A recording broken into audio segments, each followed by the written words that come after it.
Hello everyone. ఈరోజు topic వచ్చేసి indifference curve analysis. So ఈ టాపిక్కి సంబంధించిన టూ మెయిన్ ఫ్యాక్ట్స్ ఏంటంటే జేఆర్ ఎక్స్ అండ్ ఆర్జీడి అలెన్ అన్న ఇద్దరు economist reconsideration of the theory of value అన్న వెల్ నోన్ న్యూస్ పేపర్లో ఈ టాపిక్ గురించి ప్రజెంట్ చేయడం జరిగింది. So this analysis is mainly based on ordinal approach. Ordinal approach గురించి మీకు క్లియర్గా తెలియాలి అని అంటే ముందున్న వీడియోని రిఫర్ అవ్వండి ఒకసారి. సో ఇండిఫరెన్స్ కర్వ్ డెఫినేషన్ వచ్చేసరికి it represents different bundle of two goods which yields same level of satisfaction to the concerned consumer. అంటే ఏంటంటే ఎప్పుడైతే ఒక కన్జ్యూమర్ ఒక different goods two or more గూడ్స్ని కన్జ్యూమ్ చేసుకున్నప్పుడు అతనికి సేమ్ లెవెల్ ఆఫ్ సాటిస్ఫాక్షన్ అనేది రిసీవ్ అవుతూ ఉంటాడు. సో ఆ ఒక్క సాటిస్ఫాక్షన్ పాయింట్స్ని రిప్రజెంట్ చేసే ఒక కర్వే ఇండిఫరెన్స్ కర్వ్. సో ఇప్పుడు ఇండిఫరెన్స్ కర్వ్ యొక్క ప్రాపర్టీస్ చూద్దాం. సో ఫస్ట్ ప్రాపర్టీ వచ్చేసరికి first property is that indifference curve is always downward sloping from left to right, and it is a negative slope indifference curve. And next thing is that two indifference curves will never intersect. Instead of that, ICs will just form like I have placed on the screen. Indifference curves అనేటిది ఇలా IC1, IC2, IC3 అన్న higher level of satisfaction of the కన్జ్యూమర్ని represent చేస్తాయి. అంతేగాని అవి ఎప్పుడు intersect అవ్వవు. IC3 represents the higher level of satisfaction of the consumer. IC2 represents the higher level of satisfaction of the consumer compared to IC1. So this is one more property. And one more thing is that IC is convex to the point of origin. It is convex to the point of origin. And one more thing is IC never touches both the axes. It can be x-axis or it can be y-axis. It will never touch. So these are the four main properties of IC curve. And now we'll be moving on to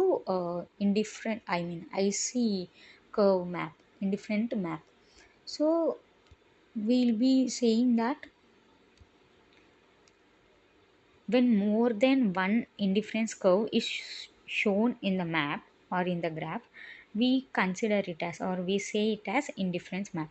So this whatever that I am presenting on the screen, that is known as an indifference map.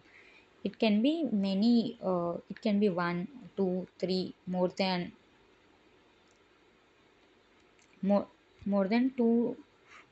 one indifference curve. So now we'll be moving on to indifferent curve, like different shapes of indifference curve in different cases. So for that we have to know about perfect substitute and perfect complements గురించి తెలియాలి. So first of all ఏంటంటే, so first perfect substitute అంటే ఏంటి, perfect complement అంటే ఏంటి. So perfect substitute అంటే ఎప్పుడైతే ఒక గూడి యొక్క, ఒక కమోడిటీ యొక్క ప్రైస్ పెరిగినప్పుడు ఇంకో కమోడిటీ యొక్క దానికి డిమాండ్ అనేది పెరుగుతుంది. So that is known as perfect substitute అని. అంటే దాని ఎగ్జాంపుల్ వచ్చేసరికి టీ అండ్ కాఫీ. ఎప్పుడైతే టీ యొక్క ప్రైస్ పెరుగుద్దో, when price of tea increases, the demand for coffee increases. Because a consumer అయినా ప్రైస్ ఎక్కువ అయినప్పుడు అఫోర్డ్ చేయాలనుకోడు. సో రాదర్ దెన్ అది లైక్ లగ్జరీ గూడ్స్, ఈ గూడ్స్ని కన్సిడర్ చేయకపోతే normal goods I'm talking about, ఎప్పుడైతే టీ ప్రైస్ పెరుగుద్దో, so the consumer tend to have coffee. So the demand for coffee increases. So these are like perfect substitute. So tea is perfect substitute of coffee. So this is known as perfect substitute goods అంటే ఇవి. And next we'll moving on to complement goods. So complement goods ఏంటంటే, ఎప్పుడైతే ఒక దాని అంటే ఒక commodity యొక్క price పెరిగింది అని అనుకోండి, అప్పుడు డిమాండ్ ఫర్ అదర్ డిక్రీజెస్. సబ్స్టిట్యూట్లో ఏమైంది, ప్రైస్ పెరిగితే డిమాండ్ పెరిగింది పక్కదానికి. సో ఇక్కడ ఏమైంది, ఒక కమోడిటీ యొక్క ప్రైస్ పెరిగితే ఇంకో దానికి డిమాండ్ తగ్గిపోతుంది అని. అంటే దాని ఎగ్జాంపుల్ కార్ అండ్ పెట్రోల్ తీసుకోండి. సో ఎప్పుడైతే పెట్రోల్కి పెట్రోల్కి ప్రైస్ పెరిగింది అని అనుకోండి, for example petrol price increases, the demand for cars decreases. So this is known as perfect complement goods. So perfect కాంప్లిమెంట్కి మీరు గుర్తుపెట్టుకోవాల్సిన example car and petrol, and సబ్స్టిట్యూట్కి టీ అండ్ కాఫీ. సో నేను మీకు ఈ కాన్సెప్ట్ ఎందుకు చెప్పాల్సింది వచ్చిందంటే, పర్ఫెక్ట్ సబ్స్టిట్యూట్ అండ్ కాంప్లిమెంట్లో ఐసీ కర్వ్ షేప్ అనేటిది ఎలా ఉంటుందో మనం తెలుసుకోవాలి. సో ఫస్ట్ దానికన్నా ముందు ఒక మెయిన్ ఇంపార్టెంట్ గ్రాఫ్ తెలుసుకోవాలి. అదేంటంటే, so now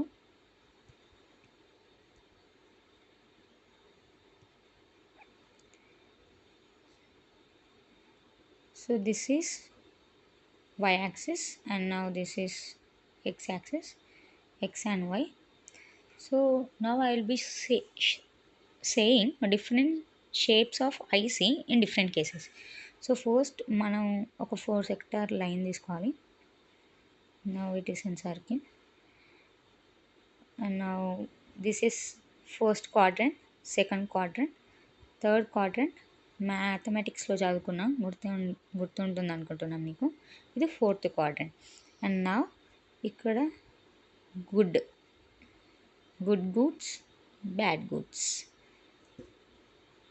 good bad. So ఇక్కడ ఏంటంటే ద ఐసి, ఈ సర్కిల్ ఏదైతే రిప్రజెంట్ చేస్తుందో అది ఇండిఫరెన్స్ కర్వ్ అనమాట.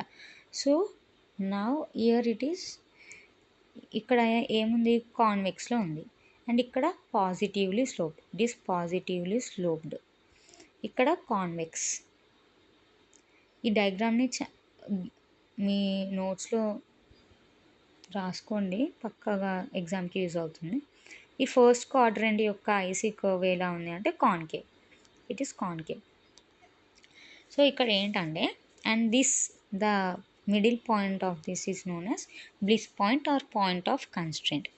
సో ఇదేంటంటే మీకు ఎగ్జామ్లో ఎలా అడుగుతారంటే, when two good goods like x is an good good, y is an good good, then what is the shape or what is the curve of indifference curve అని అడుగుతారు. So కింద 4 options ఉంటే మీరు కాన్కేవ్ అని చెప్పాలి. So ఇంకో question ఎలా అడుగుతారంటే, x is an bad good and next y is an bad good. So when both are bad goods అంటే అప్పుడు అదేంటిది, ఫస్ట్ క్వాడ్రంట్ కిందకి వస్తుంది. So it is concave. So answer అనేటిది కాన్కేవ్. సో ఈ డయాగ్రామ్ అనేటిది తప్పక గుర్తుపెట్టుకోండి. And now will be moving on to some other concept, that is, so ఇప్పుడు నేను మీకు క్లియర్గా చెప్తున్నాను. ఇది ఏంటంటే ఐసీ కర్వ్ డిఫరెంట్ కేసెస్లో దాని షేప్ ఇలా ఉంటుంది. సో కాప్ డాగ్లెస్ ప్రొడక్షన్ ఫంక్షన్లో, కాప్ డాగ్లెస్ ప్రొడక్షన్ ఫంక్షన్లో ఐసీ కర్వ్ అనేటిది కాన్వెక్స్ ఉంటుంది. And next perfect substitute. So ఇప్పుడు వచ్చింది పర్ఫెక్ట్ సబ్స్టిట్యూట్ గురించి. పర్ఫెక్ట్ సబ్స్టిట్యూట్లో దాని కర్వ్ ఎలా ఉంటుంది అని అంటే, indifference curve is linear downward sloping.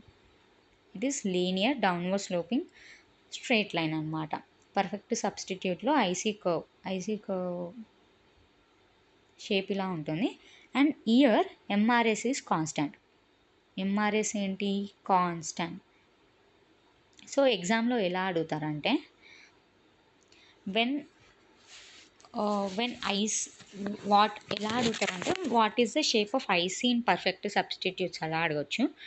When IC is linear, what is MRS అని, MRS equal to question mark అని అడుగుతారు. సో అక్కడ ఇన్ఫినిట్, జీరో, కాన్స్టాంట్ ఇస్తారు, అప్పుడు మీరు కాన్స్టాంట్ అని పెట్టాలి.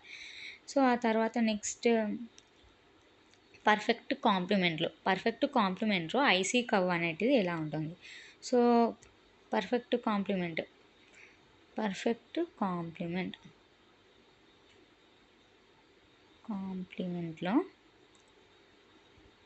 ఐసీ కర్వ్ అనేటిది ఎల్ షేప్లో ఉంటుంది. So IC curve is like this. ఇక్కడ ఎంఆర్ఎస్ అనేటిది, MRS is equal to infinite or zero. MRS అంటే ఏంటిదో కూడా నేను చెప్తాను ఈ యొక్క కాన్సెప్ట్ తర్వాత. MRS is zero. So and next neutral గూడ్లో ఎలా ఉంటుంది,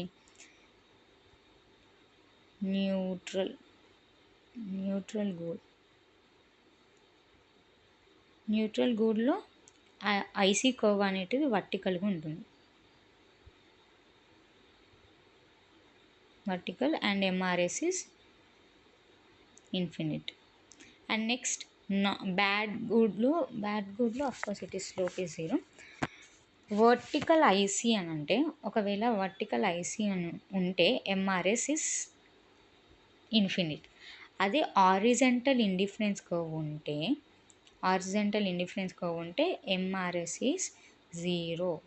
సో మీకు ఇలా అడుగుతారు ఎగ్జామ్లో, when the indifference curve is vertical, comma పెట్టేసి MRS equal to question mark పెడతారు. సో అప్పుడు మీకు గుర్తు రావాల్సింది ఎంఆర్ఎస్ ఇస్ 0 అని గుర్తు రావాలి. So and next concept is MRS, marginal rate of substitution గురించి తెలుసుకుందాం. So marginal rate of substitution యాక్చువల్గా the slope of indifference curve ఏదైతే ఉందో దాన్ని మనం మార్జినల్ రేట్ ఆఫ్ సబ్స్టిట్యూషన్ అని అంటాం అన్నమాట. సో ఇక్కడ ఏంటంటే, ఫస్ట్ మనం ఒక ఇండిఫరెన్స్ కర్వ్ డ్రా చేసుకుందాం. ఇక్కడ స్క్రీన్ మీద నేను ప్రొజెక్ట్ చేస్తున్నట్టు ఇది ఇండిఫరెన్స్ కర్వ్. సో ఏ కర్వ్ అయినా సరే దాన్ని డిఫైన్ చేయాలంటే మనం ఒక ట్యాంజెంట్ గీసుకోవాలి. So to define this slope we are drawing a tangent to the curve, to the IC curve. So ఈ ట్యాంజెంట్ కర్వ్ ఏదైతే ఉందో దాన్ని మనం ఎంఆర్ఎస్ అని అంటాం, marginal rate of substitution. So in order to define a curve you also need to know the slope of defined IC curve, that is perpendicular by base. So perpendicular by base, here it comes. So ఇదేంటంటే ఈ X యాక్సిస్ని మనం గూడ్ 1గా define చేస్తున్నాం, ఈ Y యాక్సిస్ని good 2. And then this is change of X and this is change of Y. So ఇక్కడ slope of MRS అనేటిది ఏమైంది అని అంటే, first of all slope of IC became MRS. So we also call slope of IC as MRS. So therefore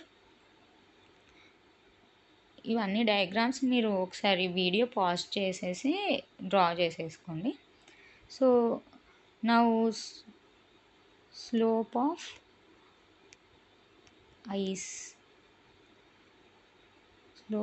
IC equal to MRS XY. So MRS XY ఆ diagram ప్రకారం ఏమైందంటే change of X2 by change of X1. So ఇక్కడ ఏంటంటే amount of గూడ్ 2. So అక్కడ ఏమవుతుంది ఆ diagram ప్రకారంగానంటే, ఒక గూడ్ని consume చేసుకోవడానికి ఇంకొక అడిషనల్ గూడ్ని మనం వదులుకుంటున్నాం అనమాట. సో ఇక్కడ ఏంటంటే, in order to gain 1 good we're sacrificing 1 other good. So ఇక్కడ ఏంటంటే ఐసీ కర్వ్ అనేటిది, ఎంఆర్ఎస్ కర్వ్ కూడా నెగిటివ్లీ స్లోప్డ్ ఉంటుంది అనమాట. ఇలా ఉంటుంది డయాగ్రామ్. సో ఇక్కడ 1 2 4 6. So Y axis, X axis.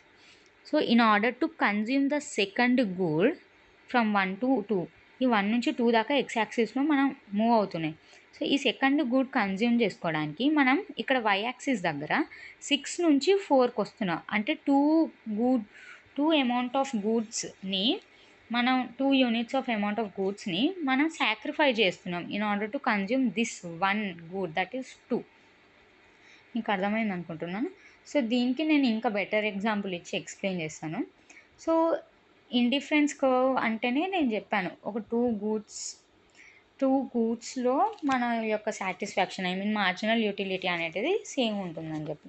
So ఇక్కడ డయాగ్రామ్ ఏంటంటే, so for example look at this diagram that I'm drawing. So utility equal to XY. So ఈ XY యూటిలిటీ అనేటిది నేను నార్మల్గా ఫర్ ఎగ్జాంపుల్ 4 అని కాన్స్టాంట్గా పెట్టుకున్నాను. సో ఇక్కడ ఏమవుద్దంటే, first MRS is downward sloping, ఇక్కడ x యాక్సిస్ 1 అవుతుంది, y యాక్సిస్ 4 అవుతుంది. That means 1 into 4 that is equal to 4. So ఇక్కడ నాకు మార్జినల్ యూటిలిటీ సేమ్ వస్తుంది. సో సెకండ్ టైం ఏమవుతుంది, second time x axis is 2, y axis is 2. నా 2 into 2 that equal to 4. So ఆ తర్వాత utility third కోసం, so first utility 4ని అర్థం చేసుకుందాం, ఆ తర్వాత థర్డ్ ఈజీ అయిపోతుంది. సో యూటిలిటీ 4 కోసం ఏమవుతుందంటే this is 4 and this is 1. That means x is 4 and y is 1. x into 4 into 1 is 4. So మనకి 2 ఇంటూ 2 ఇక్కడ ఈ పాయింట్ దగ్గర 2,2 మనకు 4 వస్తుంది మన యూటిలిటీ. ఇక్కడ 1,4 ఇక్కడ 4 వస్తుంది. అండ్ నెక్స్ట్ ఇక్కడ 4,1 ఇక్కడ 4 వస్తుంది. అండ్ నెక్స్ట్ థర్డ్ యూటిలిటీకి వచ్చేసరికి ఇక్కడ 3 ఉంటుంది. ఇప్పుడు మనం యూటిలిటీ ఇక్కడ అనుకోండి, ఐ మీన్ ఇది 4/3 అనుకోండి, అంటే 1.33 అలా వస్తుంది అనుకోండి. So I mean 4/3 into 3, so that is 4, again 4. So utility 1, utility 2, utility 3, utility 4, ఎక్కడ చూసినా మనకు 4 వస్తుంది ఫైనల్ యూటిలిటీ. అంటే ఈ 2 అంటే ఈ 1 and 4 both combination is giving only 1 satisfaction to the consumer, that is 4. So utility అనేది అంటే that satisfaction the consumer is getting is same. So next ఏంటంటే ఇప్పుడు మనం ఫస్ట్ యూటిలిటీలో 1 and 4 తీసుకున్నాం. So first utility that is x, y. First utility x was 1 and y was 4. Second time ఏంటంటే ఇది 2 అయిపోయింది, ఇది 2 అయిపోయింది. సో ఇక్కడ ఏమవుతుంది, ఇక్కడ -2 అయింది, ఇక్కడ +1 అయింది. సో ఇక్కడ ఫార్ములా వచ్చేసరికి change by y by change by x. ఈ ఫార్ములా కూడా చాలా important, MRS equal to change of y by change of x అనేది. సో ఇక్కడ ఏంటి -2 and +1. So in order to get +1 of x, we are losing -2 of y. We are gaining 1. In order to gain this, we are losing. So ఇక్కడ ఏంటంటే formula number of units sacrificed of good by number of units gained by good. So ఇక్కడ gained ఏంది, gained by good x, and sacrificed is sacrificed of good y. So this is the concept of MRS.